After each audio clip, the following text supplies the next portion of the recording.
മുട്ടയും ചിക്കനും കയ്യിലുണ്ടെങ്കിൽ നല്ല ഫ്ലഫി ചിക്കൻ ഓംലെറ്റ് വീട്ടിൽ തന്നെ ഉണ്ടാക്കാം. നല്ല ടേസ്റ്റിയാണ് കഴിക്കാൻ. അപ്പോൾ എങ്ങനെയാണ് ഉണ്ടാക്കുന്നത് നോക്കിയാലോ.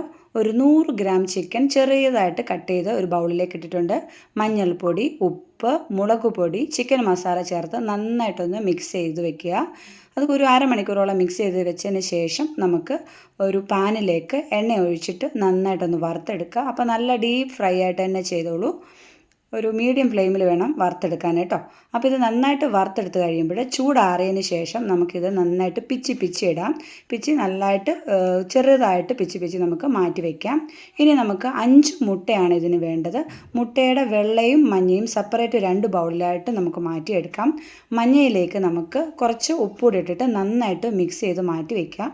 അതേപോലെ വെള്ളയിൽ ഒരു നുള്ളു ഉപ്പിട്ടതിന് ശേഷം നന്നായിട്ട് ബീറ്റ് ചെയ്ത് ഇതേപോലെ നല്ല പതഞ്ഞെടുക്കുക കേട്ടോ. ഇതേപോലെ കുറച്ച് നേരം ഇതേപോലെ ഒന്ന് ബീറ്റ് ചെയ്തെടുക്കാം. ഇനി നമ്മൾ നേരത്തെ ചിക്കൻ വറുത്ത ആ ഒരു പാനിലേക്ക് തന്നെ കുറച്ചുകൂടെ എണ്ണ ഒഴിച്ചിട്ട് നമ്മൾ മുട്ടയുടെ മഞ്ഞക്കരു അതിലേക്ക് ഒഴിച്ചു കൊടുക്കുക. ഓംലേറ്റ് ഒഴിച്ചു കൊടുക്കുക.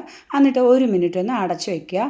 ഇനി നമുക്കിതിലേക്ക് നമ്മൾ ചിക്കൻ പിച്ചി ഇട്ടിട്ടുണ്ടായിരുന്നല്ലോ, അത് ഇതിൻ്റെ മുകളിലേക്ക് ഇങ്ങനെ ഇട്ട് കൊടുത്തിട്ട് വീണ്ടും 1 മിനിറ്റ് അടച്ചു വെച്ചിട്ടൊന്ന് വേവിക്കുക.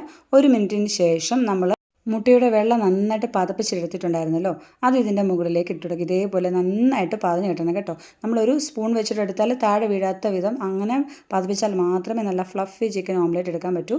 ഇനി ഇതിൻ്റെ മുകളിലേക്ക് ഒരു നുള്ളു ഉപ്പും പിന്നെ നമ്മളിതിലേക്ക് നേരത്തെ ബാക്കി വെച്ചിരുന്ന ചിക്കൻ പിച്ചി ഇട്ടതും പിന്നെ നമുക്കിതിലേക്ക് ചാറ്റ് മസാല ചേർക്കാം. പിന്നെ അതേപോലെ ഒരു നുള്ളു മുളക് പൊടിയും കൂടി ഞാൻ വിതറിയിട്ടുണ്ട്. മല്ലിയില ഉണ്ടെങ്കിൽ വീണ്ടും ഇടാം.